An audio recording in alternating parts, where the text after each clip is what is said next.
शिवाजी महाराज की जय। छत्रपती श्री संभाजी महाराज की जय। हर हर महादेव। छत्रपती श्री शिवाजी महाराजांच्या पदस्पर्शाने पावन झालेल्या पवित्र अशा रायगड भूमीमध्ये प्रथमतः तुमचे सर्वांचे सहर्ष स्वागत करतो।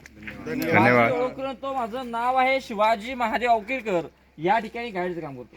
आपण सर्वांनी याच्यापूर्वी कधी रायगड किल्ला पाहिला असेल अथवा नसेल, परंतु आता आपण प्रत्यक्षपणे माझ्यासोबत रायगड किल्ला पाहणार आहात। रायगडाची समुद्र सपाटीपासूनची उंची आहे 2851 फूट, तर रायगडाची पायथ्यापासूनची उंची आहे 1375 फूट। आता आपण खरी पायथ्या गाडी पण घेत ना सर। रायगड किल्ला जावळीच्या खोऱ्यामध्ये येतो। आता या जावळीच्या खोऱ्या नेमकं सुरुवात कुठे होते माहिती आहे का? आपण कधी प्रतापगड किल्ला पाहिलाय? महाबळेश्वरच्या खाली पकडा, महाबळेश्वरच्या किल्ल्याच्या पश्चिमेला प्रतापगड किल्ला आहे। या प्रतापगडाच्या पायथ्यापासून तिकडे उत्तरेला एक कोकण दिवा आहे सह्याद्रीच्या पर्वत। या कोकण दिव्याच्या पायथ्यापर्यंत जो काही संपूर्ण हा जो काही जंगली भूभाग परिसर पाहायला मिळेल याला जावळीचं खोरं असं म्हणतात। आणि सर हे जावळीचं खोरं पूर्वी इतकं घनदाट जंगल होतं की याच्यावरती म्हण आहे की आपल्या डोक्यामधली एखाद्या केसामध्ये सोडली ना तर ती सापडेल, परंतु या जावळी प्रांतामध्ये सोडलेला भला मोठा हत्ती सापडणार नाही। हे पूर्वी इतकं घनदाट जंगल, आणि हे जंगल आदिलशाहचा सरदार जावळीचा चंद्रराव मोरे याच्या ताब्यामध्ये होतं। हा जावळीचा मोरे हिंदू होता, परंतु तो आदिलशहाची चाकरी करायचा, आणि आपल्या राजांनी हे जावळीचं खोरं स्वराज्यामध्ये घ्यायला ठरवलं। आणि या जावळीच्या मोऱ्यांना एक प्रेमाने पत्र पाठवलं की मोरे तुम्ही आपले आहात, आपण दोघे मिळून हे हिंदवी स्वराज निर्माण करू। परंतु हा मोरे अतिशय रुमड स्वभावाचा माणूस, त्याने राजांना उल्लं पत्र पाठवलं की तुम्ही कसले राजे, स्वतःला राजा समजून घ्या रे, तुम्ही कोण? याला जावळी तर जालगावळी उद्यायचं असेल तर आजच या, तुमच्यासाठी दारुगोळा आणि तोफखाना सज्ज आहे। थोडक्यात त्या राजांना युद्ध चॅलेंज केलं।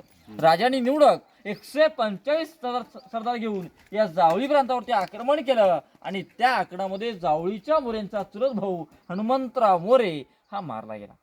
मोरे घाबरला, माझ्या देखील वध होईल या भीतीपोटी तो 15 मे 1656 मध्ये राजांना शरणाला, आणि हा जावळी प्रांत आपल्या स्वराज्यामध्ये सामील झाला। या जावळी प्रांतामध्ये आपल्या राजांनी या डोंगराला पाहिलं। या डोंगराचं सर पूर्वीचं नाव रायरीचा डोंगर, आणि या रायरीच्या डोंगराला पाहता क्षणी राजांच्या तोंडून काही उद्गार वाक्य बाहेर पडले की राजा खासा जावणी पाहता गड बहुत चकोट, गडाचे कडे हे तासिल्याप्रमाणे गाव दीड गाव उंच, पर्जन्य काळी कड्यावरती गवत उगवत नाही, धोंडा तासिवा एकच आहे।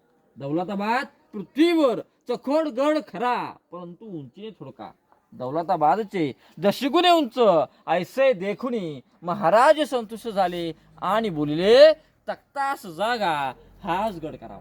तख्त म्हणजे राजधानी, स्वराज्याची पहिली राजधानी पुणे तालुक्यामध्ये राजगड, परंतु स्वराज्याच्या वाढत्या विस्तारामुळे महाराजांनी या रायगडाची दुसरी राजधानी म्हणून निवड केली। या रायगडाच्या चारही बाजूनी सह्याद्रीच्या पर्वतरांगाने वेढलेला आहे, परंतु कुठलीही सह्याद्रीची पर्वतरांग या रायगडाला जॉईंट कनेक्ट नाहीये।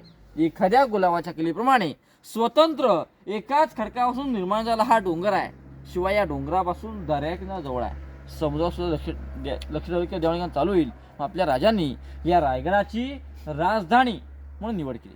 जर का किल्ल्याचा आपण पायथ्याहून क्षेत्र पाहिलेत ना तर हा संपूर्णपणे डोंगर 1200 एकराचा आहे। जर का किल्ल्यावर तुम्ही खालून अशी गोल प्रदक्षिणा घालायची म्हटली तर 14 किलोमीटरचं अंतर आहे। आणि सर गडावरील परिसर हा सपाट भाग हा 100 एकराचा आहे। म्हणजे रायगडाला महत्वाची 4 टोकं आहेत। किल्ल्याच्या पूर्व बाजूला भवानी मातेचा कडा, किल्ल्याच्या पश्चिमेला हिरकणीचा बुरुज म्हणजे आता आपण ज्या साईडला आहोत ती साईड, किल्ल्याच्या दक्षिणेला काळकाचा खळगा आणि वाघ दरवाजा, किल्ल्याच्या उत्तरेला टकमक टोक पॉइंट। या 4 टोकांच्या मध्ये गडावरील परिसर हा 100 एकराचा आहे। आणि या 100 एकराच्या परिसरामध्ये हिरोजी इंदुकरांनी 1656 ते 1670 म्हणजे 14 वर्षामध्ये या ठिकाणी काय बांधलं? 350 इमारती, 84 पाण्या टाक्या आणि मोठी मोठी 11 तलाव बांधले। जर काही सगळं पाहायचं म्हटलं ना तर 44 पॉईंट आहेत, 2 दिवस पुरत नाहीत। आतावर महत्त्वाची 22 ठिकाणं 2-3 तास मध्ये रायगड आज आपण या ठिकाणी पाहणार बघा। आता आपण ज्या मार्गाने चालू रायगडाची समोरची बाजू आहे म्हणजे फ्रंट साईड आहे, रोपे प्रकल्प किल्ल्याच्या पाठीमागच्या बाजूला आहे। आता आपण ज्या मार्गाने गडावरती येतोय ही किल्ल्याचा नाणे दरवाजा आहे, म्हणजे समोर एक गेट पाहायला मिळेल तो नाणे दरवाजा, म्हणजे हा पूर्वीचा VIP मार्ग। आणि आता आपण गाडीमध्ये उतरला बघा एक समोर एक पायरी मार्ग पाहायला मिळतो तो चित्त दरवाजा मार्ग। म्हणजे जे काय पूर्वी चित्त दरवाजा म्हणजे आता आपण सर्वसामान्य लोक की नाही, पूर्वीचे काय सर्वसामान्य लोक असतील, मावळे असतील, त्यांच्या जाण्याचा रस्ता तो वरचा होता पूर्वीचा, म्हणजे तो पायरी मार्ग होता.